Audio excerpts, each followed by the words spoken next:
Assalamualaikum warahmatullah.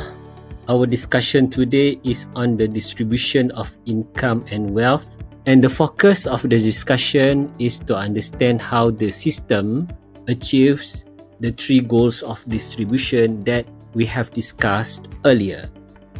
I hope you still remember about the goals of distribution. The first goal is to guarantee the basic needs fulfillment to everyone in the system. The second one is to achieve equitable distribution of income. And the last one is to eliminate huge income gap. In the previous discussion, we have talked about how the system achieve the first goal, that is to fulfill the basic needs to everyone. And today we will discuss the built-in system to achieve the three goals of distribution. In order to do that, we will use this diagram. And after this, there is another diagram for us to understand the multi-dimensional approaches in the Islamic economic system in addressing the issue of distribution of wealth and income. First, let's focus on the upper part of this diagram. The upper part of this diagram shows the natural way and the most encouraged way of how we should create wealth in the system. We can start with this first stage, that is before production or pre-production stage, in which we would address the issue of how the resources are allocated. As discussed earlier, market mechanism is one way how the Islamic economic system prefers for resources to be allocated. Nonetheless, it is also important for us to ensure that everyone in the system would get fair access to the resources and to opportunity in life, because that would become the enabler for these people to explore and optimize their talent. And given that opportunities in the second stage, during the production stage, people would use their talents productively to create wealth. And this is where we talk about functional distribution, where people utilize the resources based on their functions or their talents, and from there they would create wealth for themselves. And the more they create the wealth, the wealthier they become. It should not stop over there, because this wealth should also be shared with the other people in the society. And that's when we talk about the post-production or after-production stage. And here we can focus on the issue of redistribution or the redistributive schemes available in the Islamic economic system. It is important to note here that under the capitalist system, usually the issue of distribution would stop at the stage number 1 and number 2, where people would pursue for their self-interest. They would create and accumulate wealth. And when it comes to the third stage, usually this is where the tax imposed by the government would be used to address some basic needs or welfare issues in the economy. And that could be very limited. However, in the Islamic economic system, not just the teaching of Islam encourages us to work hard. More than that, we also understand the reason why we pursue for material wealth in this world. It is not the goal, it is just the mean for us to achieve much higher purpose. And that much higher purpose could also then be further enhanced when we talk about the post-production or after-production stage, when we share that wealth. And the process of sharing wealth in Islam, it is based on certain religious concept that's also connected to having economic benefits. For example, we have the compulsory requirement to pay zakat. We have the recommended action to give sadaqah or charity. And also we have the concept of waqaf. We also have many other forms of actions encouraged in the religion. At the same time, it is also possible for the system to introduce certain forms of taxes. Now, that's the upper part of the system, where people would work hard to create wealth, and at the same time, we could talk about various types of redistributive schemes in Islam. Now let's focus on the lower part of this diagram. The lower part of this diagram shows the positive measures and preventive measures that is built in the system. Positive measures are any form of actions deemed appropriate by the government in addressing the issue of distribution in the economy. Or also we can say how to achieve the three goals of distribution that we have discussed earlier. Over here, I have a brief points related to positive measures. Actually, the list can be longer. For example, the positive measures undertaken by the government could include price control or introducing subsidies, and also to introduce certain welfare programs or campaigns. And next, we have some form of public transfer payments in terms of sponsorship, scholarship, or even welfare aid or assistance given to the identified groups. And then we can also see the role of government in providing excellent public goods so that people are given fair opportunities to enhance their life, such as excellent public school, public healthcare, or public hospital, and so on. There's also the role of the government to introduce certain policies such as the minimum wage if it is considered fit, depending on the situation of the economy. So these are some examples of positive measures that we can actually include and put it under the positive practices here, apart from the following points that I have shown you over here. Over here, we have the preventive measures. These are activities that are condemned and therefore prohibited because these activities create unfair distribution of wealth, where one party would gain more through unfair process or transactions, such as in the case of riba. I have another video about riba. I show how riba would circulate wealth within the minority groups and how riba would take away wealth from the poor in the system. Please check on that video. And then we also have gharar transaction, where this type of transaction involve asymmetric information most of the time, and people with more information would take advantage of that information to gain more, and those without that information basically would feel betrayed and cheated, and that's usually what happened in a gharar transaction. Next, we have maisir or gambling activities. Gambling involves a zero-sum game where winners take all and losers lose everything. And in the case of gambling also, it depends on luck rather than effort. After that, we have hoarding or ihtikar. Hoarding is a kind of activity where sellers would hide certain items. The purpose of this is to push the price higher so that the seller can have higher profit margin from this type of activity. This is condemned and also prohibited. Next, we have iktinas. Iktinas is a form of hoarding where usually it's involved saving of gold and silver. And in the classic example, the purpose of why people hide their gold and silver is to avoid from paying zakat.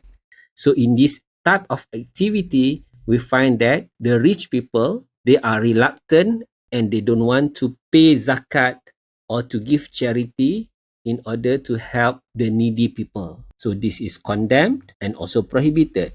The last point here, we need to be extra careful because when we say a monopoly from an Islamic perspective, we cannot simply say that Islam prohibits a monopoly because sometimes we need to have a monopoly. For example, when you have the only shop in the village, this is what we call a geographical monopoly. It is also better to have a monopoly in the case of natural monopoly. For example, in a relatively smaller country, it is better to have one single producer to provide the train service, the electricity, the water supply. Usually, we will find such cases related to natural monopoly.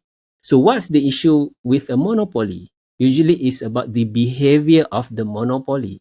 What is condemned is when the monopolist flex its monopolistic position for self-gain with no regard or little regard to the welfare of the other party.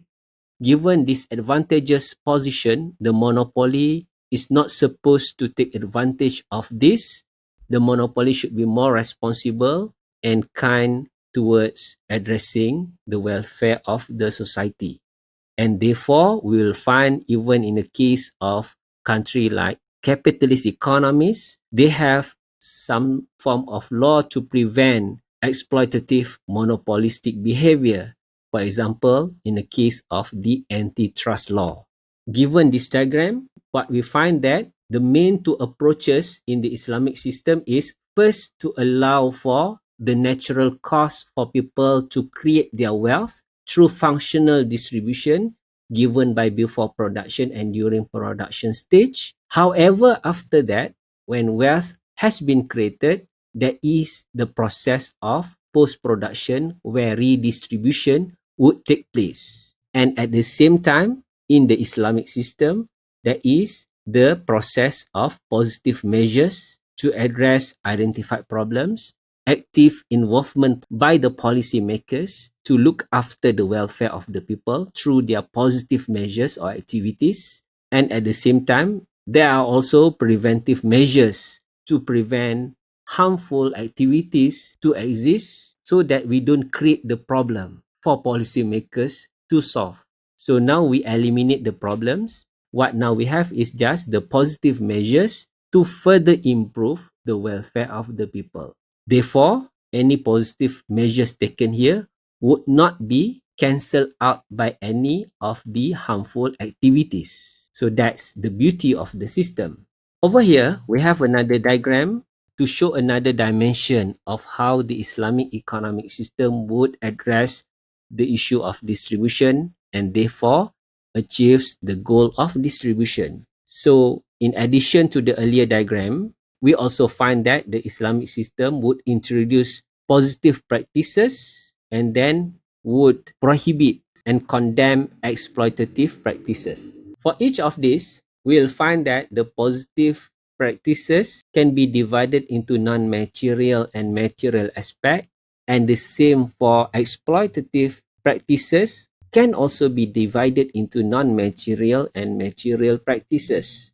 Let's focus on the positive practices first. Under the non-material aspect, this is about nurturing good values in a person, such as to have a loving person, brotherhood or ukhuwah Islamiyah, caring individual, sympathetic feeling towards others, empathy, benevolence, and so on. So given these good values, we would find that this type of person would be more generous, charitable, and concerned towards other people. And therefore, it is easier for people with these sorts of heart to give present or gifts or hibah, or to give sadaqah, or to give manihah, waqaf, and also fara'id. Fara'id is a form of intergenerational distribution of wealth from the deceased to his descendant. It is wajib in Islam. Waqaf and sadaqah are recommended. The same for manihah. What is manihah? Let's see an example on this. The classic example of manihah is when person A allow for person B to take benefits from his item, person's A items. Let's say person A has a goat and person A allow person B to milk his goat for a certain period. After the period is over, then person B would return back the goat to person A. This is a kind of manihah. Some people would say this is a temporary waqaf. The difference with waqaf is that once you declare your property to be a waqaf property, it's become perpetual as a donated item under waqaf. But for manihah, you will have an identified period for that purpose. Therefore, over here we find that with these positive practices, definitely we are nurturing the individuals and the society to look after one another and to take care the welfare of one another in the system. And therefore, living in this type of society definitely is better than living in an individualistic society. Focusing on this side of this diagram, where in the Islamic teaching, exploitative practices are prohibited. Under the non-material aspect, you can have all the negative values listed. These are some of them. For example, Islam prohibits jealousy, envy, greediness, stinginess, lavishness, wastefulness, and many more. Because all this negative attitude would not help in any way to improve the situation of welfare in the economy.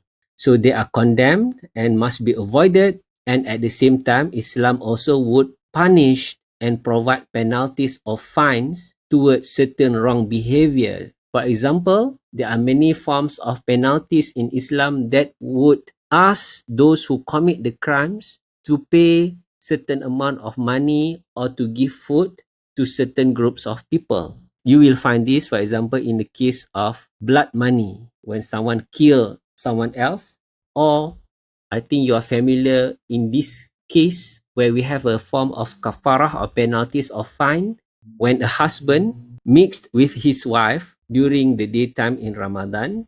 So over here we will find that the options given to this person as a penalty or kafarah, where the first option, where Prophet Sallallahu Alaihi Wasallam asked the person if he could free a slave.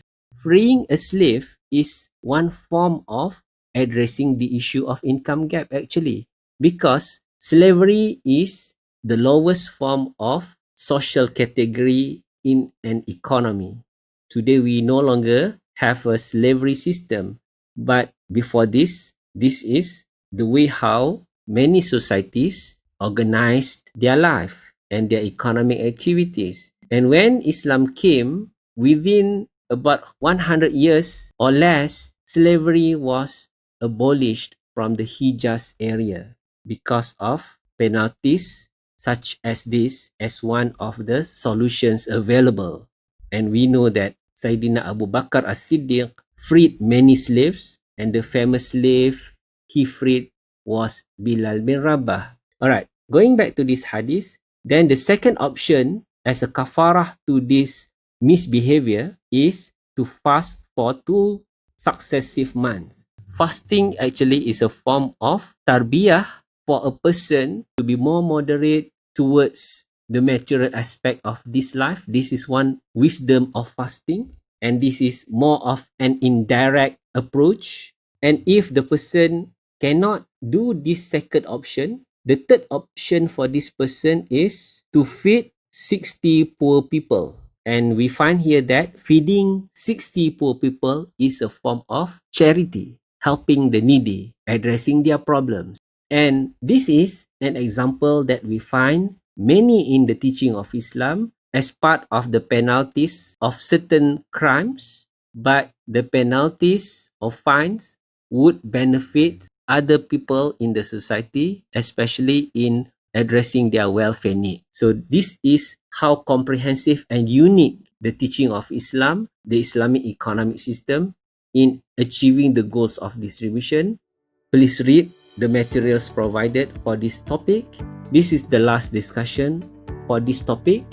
Inshallah, we will discuss about other topics in the next discussion. See you next time. Wassalam.